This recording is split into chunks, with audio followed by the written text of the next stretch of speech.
સુરતની કે જ્યાં ઉમરપાડામાં 6 કલાકમાં જ 14 ઇંચથી વધુ વરસાદ પડી ગયો। ઉમરપાડાના વાડીથી ઉમરપાડા વિસ્તારનો જે રસ્તો છે તે બંધ થઈ ગયો છે।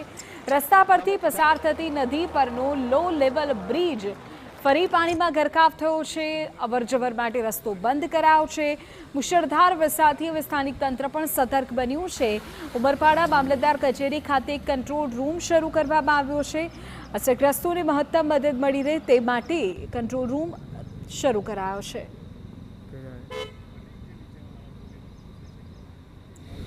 સુરત જિલ્લાના ઉમરપાડા તાલુકામાં ધોધમાર વરસાદ વરસી રહ્યો છે। ઉમરપાડા તાલુકામાં વહેલી સવારથી અત્યાર સુધીમાં લગભગ 10 ઇંચ વરસાદ વરસ્યો છે, જેને લઈને જનજીવન પ્રભાવિત થયું છે। હાલ આપણે છે ઉમરપાડા તાલુકામાં ઉમરપાડા તાલુકાના વાડીથી જે ઉમરપાડા તાલુકા તરફ જે રસ્તો જઈ રહ્યો છે, આ રસ્તા પર જે નદી પસાર થાય છે તે નદીમાં ભારે પાણીની આવક થતાં જે નદીનો જે લો લેવલ બ્રિજ છે એ પાણીમાં ગરકાવ થઈ ગયો છે। હાલ દ્રશ્યમાં તમે જોઈ શકો છો કે જે લો લેવલ બ્રિજ પર પાણી ફરી વળ્યા છે, જેને લઈને વાહન ચાલકોને પણ ભારે હાલાકી ભોગવવાનો વારો આવી રહ્યો છે। હાલ ફરીથી વરસાદ વરસવાનું શરૂ થઈ ગયું છે। જે રીતે વરસાદ વરસી રહ્યો છે જેને લઈને સુરત જિલ્લાનું તંત્ર પણ સતર્ક થઈ ગયું છે। ઉમરપાડા મામલતદાર કચેરી ખાતે એક કંટ્રોલ રૂમ પણ શરૂ કરી દેવામાં આવ્યો છે અને જે પણ અસરગ્રસ્ત લોકો કે ગામડા હોય તેઓને તુરંત તંત્રની મદદ લેવાની અપીલ કરવામાં આવી છે। ત્યારે જે રીતે વરસાદ વરસી રહ્યો છે જેને લઈને ખેડૂતો ખુશખુશાલ થઈ ગયા છે। ઉમરપાડા તાલુકામાં મોટાભાગના ખેડૂતો આકાશી ખેતી પર નિર્ભર છે, ત્યારે હાલ જે વરસાદ વરસી રહ્યો છે તે ખેડૂતોના પાક માટે આશીર્વાદરૂપ સાબિત થશે। મેહુલ પોકળવા, TV9 સુરત। સુરતના ઉમરપાડામાં આબ ફાટતા 10 ઇંચ જેટલો વરસાદ તો 2 કલાકમાં જ ખાબકી ગયો। દેવદા ધોધ તરફ જતો રસ્તો બંધ થયો છે। લો લેવલ કોઝવે પર પાણી ફરી વળ્યા છે। મોહન નદીના પાણી રસ્તા ઉપર ફરી પડ્યા, પરિણામે રસ્તો બંધ કરવામાં આવ્યો છે વાહનોની અવરજવર માટે।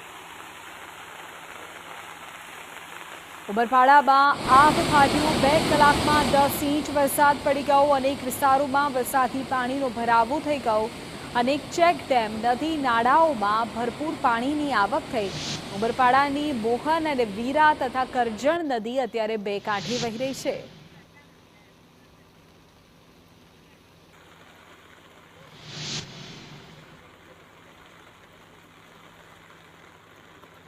અમે આપને દ્રશ્યો ઉમરપાડાના બતાવી રહ્યા છે કે જ્યાં 2 કલાકમાં 10 ઇંચ વરસાદ અને આમ જોવા જઈએ તો 14 ઇંચથી વધુનો વરસાદ પડી ગયો છે। પરિણામે સ્થાનિક નદીઓ અત્યારે ઘોડાપૂરની સ્થિતિ તેમાં સર્જાય છે। ઉમરપાડાની મોહન નદી, વીરા નદી, કરજણ નદી અત્યારે 2 કાંઠે વહી રહી છે। અનેક વિસ્તારોમાં પાણી ભરાયા છે। આપ દ્રશ્યો જોઈને અનુમાન લગાવી શકો છો નીચાણવાળા વિસ્તારોમાં અત્યારે કયા પ્રકારની સ્થિતિ સર્જાયા છે। આજરોજ ઉમરપાડા તાલુકામાં ખૂબ વરસાદ પડ્યો છે। 5 ઇંચ જેટલો વરસાદ 1 થી 1.5 કલાકમાં પડ્યો છે। ઉમરપાડા તાલુકાની મોહન નદી અને વીરા નદી એના ભયજનક સપાટીથી ઉપર વહી રહી છે અને ઉમરપાડા તાલુકાના